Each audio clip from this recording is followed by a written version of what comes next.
Sasa nirudi kwenye issue. Naam kaka, karibu.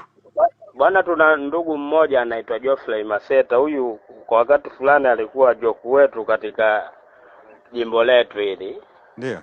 Sasa wakati wa vuguvugu pale wanahama Chadema kwenda Chauma, naye alijenga ushawishi. Anaanza na mimi tu.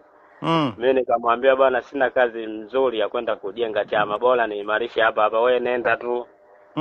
Sasa safari hii jana amenipigia akiwa ananipa issue inenkuta makamu mwenyekiti, unaijua? Mimi nikamuuliza hivi, kwanza nikanchoma yeye, mbone mwalimu kule mnamfukuza inakuwaje? Asema kwani yeche ujui? Nikasema hilo silijui. Sasa wewe ndio nimekupigia simu hii, lengo ni kuandalia place, kuna 3,000,000, kuna usafiri, kila kitu, uje uzungumzie kuhusu makamu mwenyekiti yeche kula fedha za chama.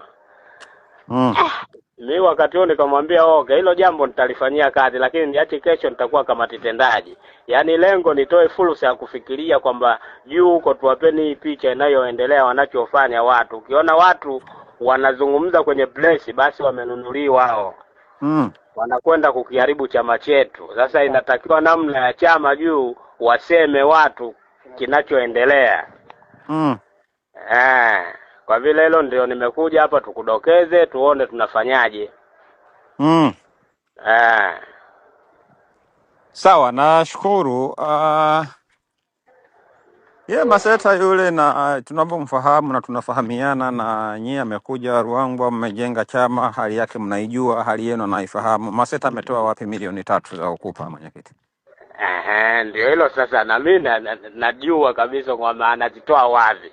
Sasa ni juu tu ya kujua kwamba huyu ananisafirisha mwenyekiti wa jimbo Chadema ili akafanye place da. Hii nguvu anaipata wapi? Na kama anayo inakujaje? Na anataka huyu mwenyekiti akamseme makamu mwenyekiti wake.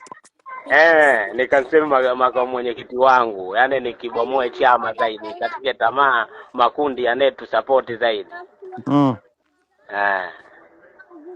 Wako kwenye kazi waliotumwa ya kimkakati. Ndio.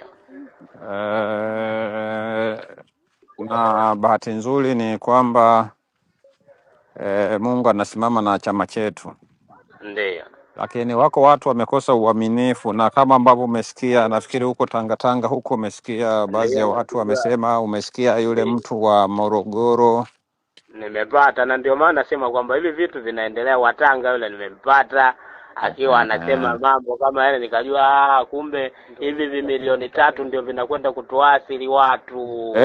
Dau limepanda hapo, na kuna mtu wa Kilindi nasikia, sio Kilindi, sijui Lulindi, sijui wapi huko. Na yeye amesema, na bahati nzuri ukiangalia alikofanyia mkutano mtu wa Morogoro na eneo ambapo anaonekana mtu wa Linda amefanya ni maeneo yanayofanana. Ndio. Ukiangalia walichopamba huko nyuma ya picha na nini, unaona ni mazingira yale yale.